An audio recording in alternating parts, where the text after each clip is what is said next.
Vice President Sara Duterte nilamutak, mga sanggay.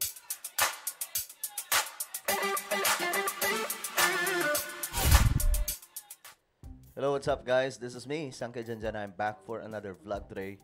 Kamusta po mga kababayan? Mga solid sangkay. Ito pag-uusapan po natin ngayon mga sangkay. Itong ginawa ni Attorney Claire Castro. Talagang nilamutak dito si Vice President Sara Duterte. At ngayon magre-react din po tayo mga sangkay kung papaano ito ginawa. Talagang warak na warak, wasak na wasak, lusaw na lusaw dito ang Vice Presidente na si Sara Duterte. Bago natin pag-usapan yan mga sangkay kung papaano nilamutak si Sara, subscribe nyo po muna yung ating YouTube channel. Ayan po, tayo ay 1.48 million subscribers na, no? Parami po tayo ng parami. At kung ikaw ay gusto mong mapabilang sa dumaraming mga solid sangkay, dahil nga po, papunta na po tayo sa 1.5 million subscribers. Makikita nyo po yung subscribe button sa baba ng video na to. I-click nyo lamang po yung subscribe, i-click ang bell, at i-click nyo po yung all. Sa mga nanonood po sa Facebook, i-follow nyo po yung ating Facebook page. Shoutout po sa lahat ng mga solid sangkay. Comment down below, hashtag solid sangkay, kasama po ang inyong mga lugar. Okay, ito na nga po. Ito ang nangyari mga sangkay. Nakaraan, itong si VP Sara, imbes na sumuporta sa murang bigas, para malaking ginawa to sa sambayan ng Pilipino, guys, 20 pesos. Ang ginawa pa po ni VP Sara, instead na tumulong, siniraan pa po mismo mga sangkay. Na tila baga, ayaw po niya na maganap yung pagbaba ng presyo ng bigas. Gusto niya, kagaya lamang po ng kanyang ama na si Tatay Digong, na mahal po ang bigas, umaabot po ng 70 to 80 pesos. Wala pa pong pandemic yun. You see, mga sangkay? Ngayon, ito ang sinabi ni VP Sara. Promise na naman yan sa mga tao na alam mo, para lang sa eleksyon at para lang sa kanilang mga senators, para manalo yung kanilang alyansa kuno. Guys, pinagloloko tayo ni VP. Yung PDP laban, senatorial lineup, yung nangangamote ngayon.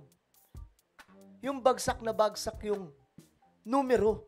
Hindi kailangan ni BBM yan eh. Hindi naman mga sikat ba yung mga kandidato nyo? Ni si Amy Marcos, sinusuka eh. Diba? O, tuloy natin. Pag sinabi natin na 20 pesos per kilo na bigas, yung pwedeng kainin ng tao, yan yung 20 per kilo na binebenta, yung pinapakain sa baboy. Hindi mga hayop ang mga Pilipino. Kapag nagbenta kayo ng 20 pesos per kilo, bibili kaming lahat kasi pwede siya kainin ng tao. You see? Guys, noon hinahanap po nila yan. Sila ang naghahanap, asa na yung 20 pesos na bigas. Ngayon na nagaganap na mga sangkay at mauuna ang Visayas, galit na galit pa rin ang Vice Presidente. Wala mga sangkay.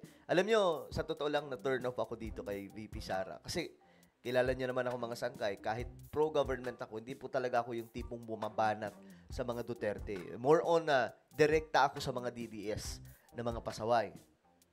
Pero sa pagkakataong ito guys, hindi po pwede nating palusutin ito.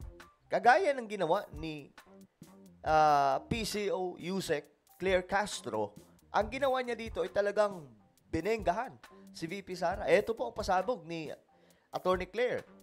Sabi po niya mga sangkay, huwag sana pairalin ang crab mentality. At huwag maging anay sa lipunan. Actually guys, talagang yung statement ni Attorney Claire Castro dito, wasak na wasak po talaga si VP Sara.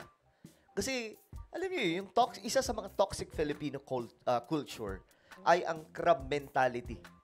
Yung tipong nakikita mong may magandang ginagawa ang isang tao, pero dahil yung utak mo, isa kang toxic Filipino, hahatakin mo yung tao pababa. Yan ang ginawa ni Vice President Sara Duterte. Sabi po ni Attorney Claire Castro, huwag sanang pairalin ng crab mentality at huwag maging anay sa lipunan. Magkaisa tayo para matupad ng Pangulo at ng pamahalaan ang aspirasyon para sa taong bayan. Oo nga, 'di ba? Magkaisa. Isa pagkakataong ito, di naman nakikipag-isa si VP Sara eh. Wala na nga pong ginawa ang taong to, kundi mambatikos na mambatikos eh. Banat ang banat po. 'Di ba? Wala po siyang ibang ginawa ngayon, mga sangkay. May mga proyekto ba siya? Wala. Anong ginawa niya? Mas marami pang ang ginawa si Leni Robredo kaysa dito eh. Nung vice-presidente, si Leni Robredo, kung paano po inipit yun ni PRRD noon. 'Di ba?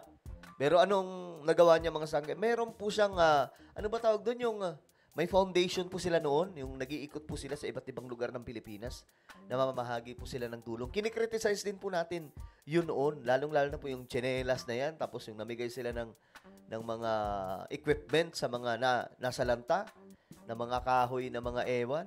Binatikos natin, pero na-realize ko, parang mas okay pa yun Kasi yung may ginagawa, eto talaga wala. Diba? Ano sabi ni Yusek Claire?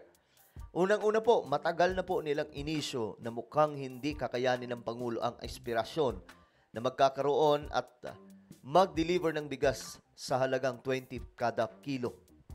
Ngayon po na unti-unting natutupad ang aspirasyon na ito, bakit muli na naman silang nagsasalita? Nagiging negatibo. Boom!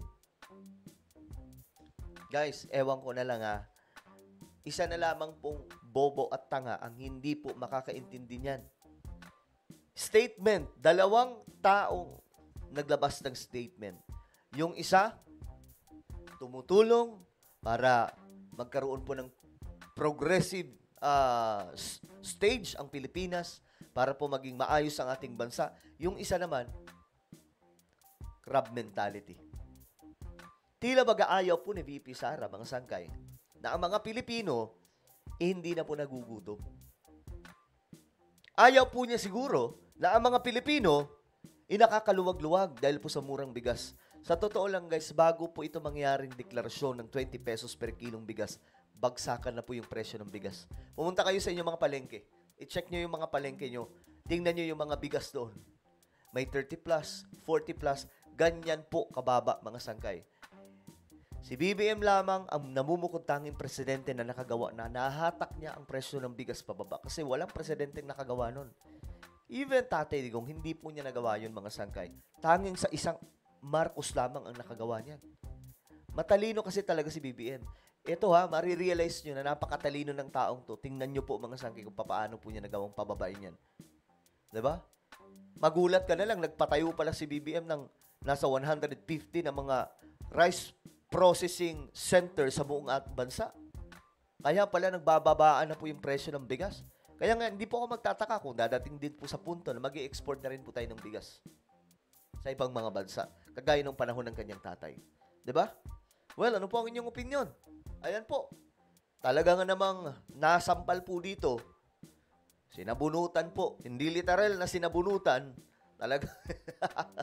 Kasi yan po yung natin ngayon, mga sangkay, yung title Hindi po literal na sinabunutan ni Attorney Claire Castro. Pero, kumbaga, pinamukha ni Attorney Claire Castro na, hey, you, Madam Vice President, mali ka sa ginagawa mo. Crab mentality yan, umayos ka. Imbes na makatulong ka sa pamahalaan, ang ginagawa mo, puro ka pamumuna. Ito mo ito 20 pesos per kilo, ang laking ginawa niya sa mga kababayan natin, pero sinisiraan niya. Tila baga hindi po siya masaya na ganun ang nangyayari. 'Di ba? Well, ano po ang inyong opinion? Just comment down below. Anyway, guys, mayroon po tayong YouTube channel, Sangkay Revelation. Hanapin niyo po ito sa YouTube. Ayan, dito nag-upload po tayo ng mga video na kapupulutan po ng kaalaman at aral regarding po sa mga propesiya sa Biblia, mga Bible stories, mga sangkay na talagang namang nakamamangha. Dito nyo lamang po yan mapapanood, mga sangkay, sa Sangkay Revelation. At ayun, road to 100,000 subscribers po tayo dito. So kung gusto mong mapanood yung mga kaalaman ng mga content, mga sangkay, hanapin nyo po ito sa YouTube. Ngayon din, Sangkay Revelation, then click the subscribe, click the bell, and click all. Ako na po ay magpapaalam. Mag-iingat pong lahat. God bless everyone.